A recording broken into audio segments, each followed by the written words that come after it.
Welcome back to your Yankees Latest. I'm your host, John Laloggia. Yankees win a squeaker last night, 1-0. They improved to 42-25 over the Royals, 34-35.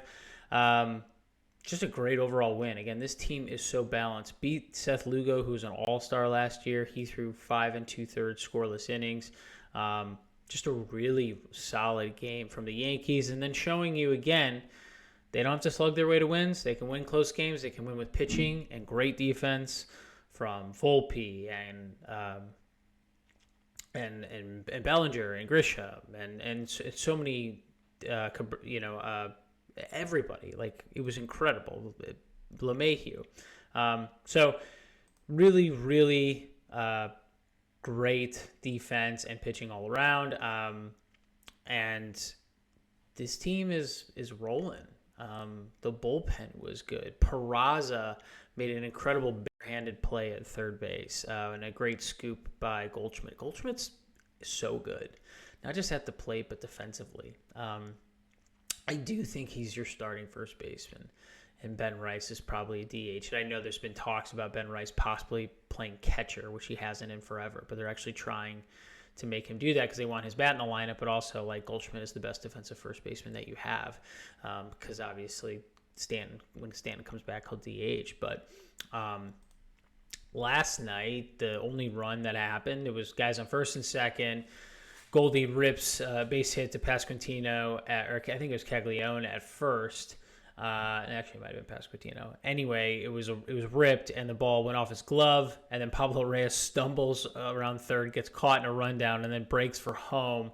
But it was a low throw, and the catcher couldn't scoop it, so they ended up getting a run. That was the only run of the game that the Yankees were able to get across. But it was a great team win, and as we, the real reason was Will Warren. Well, Warren was incredible.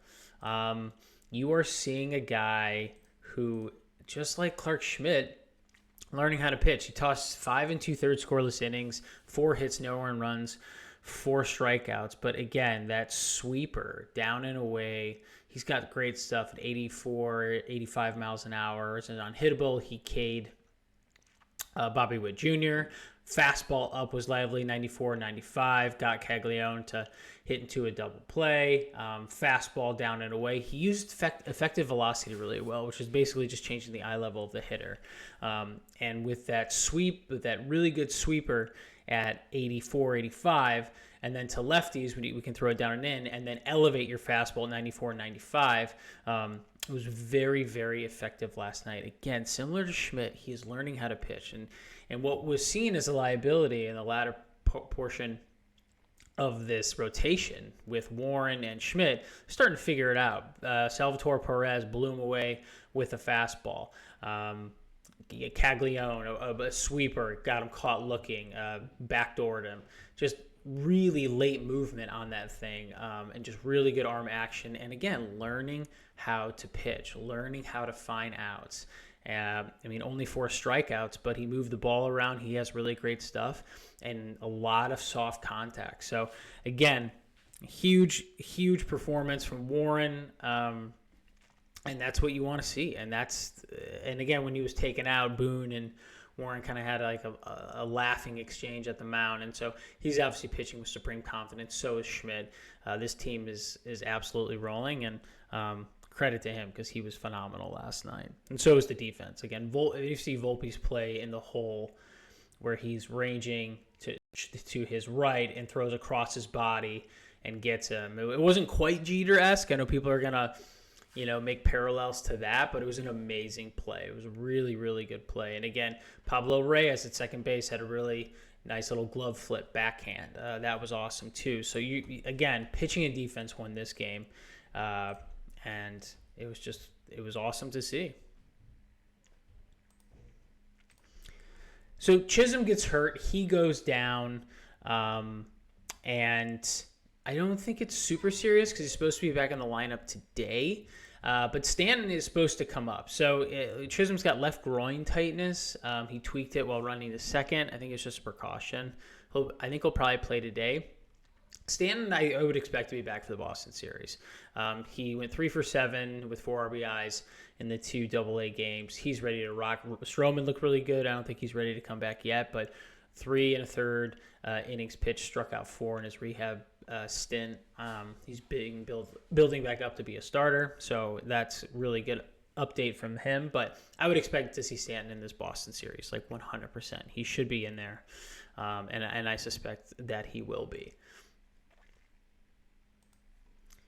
All right, last but not least, I want to get into this. Dream deadline moves, what would be ideal? Now, lately we've been talking about what's projected or what's most likely.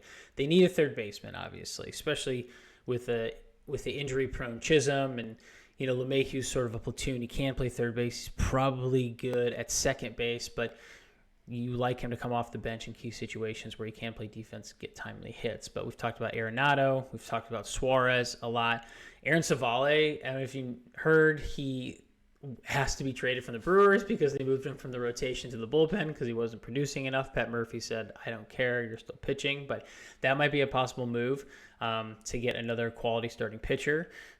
So, the Yankees are definitely in need of pitching depth due to injuries, and that could be a possibility as well. And we've talked about LeMahieu possibly being a trade piece, but Savale, Suarez, Nolan Arenado, those are things that I think are most likely to happen. But I wanted to talk about ideal situations. So I love possibly Bo Bichette coming over and playing either third base, probably not short because of Volpe, or second base. He's definitely an upgrade defensively, but also offensively for sure. Can absolutely rake. But so a couple other ones. Lefty Aaron Bummer off, coming out of the bullpen. Tim Hill is overused, and I think he's really good, but I think he needs rest, and I think you need another viable left-hander coming out of the bullpen.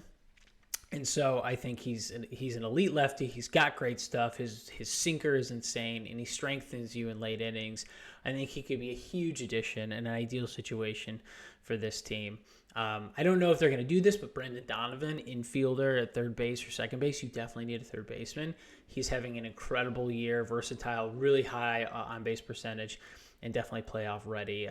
You could slot him right in there. And then a starting pitcher, DeGrom, I don't think that's going to happen, but Zach Gallen, I think Gallen could use a change of scenery from what's happening in Arizona. He's still a good pitcher. He just hasn't been as effective this year, but he knows how to pitch. He knows how to pitch in the postseason. I think that would be absolutely fantastic in an ideal scenario if they could get him, because I just think he would just totally strengthen that starting rotation. They need one more arm in that rotation probably. If you're not going to get Alcantara, I think Gallen would be amazing. I don't see the Rangers getting rid of DeGrom, but we'll see. That's been your Yankees Latest. I'm your host, John Laloggia. Should be a great series against Boston this weekend. Join me on Monday to recap that. And I appreciate you listening, subscribing. Take care. Have a great weekend. And we'll talk Boston Red Sox Yankees on Monday morning.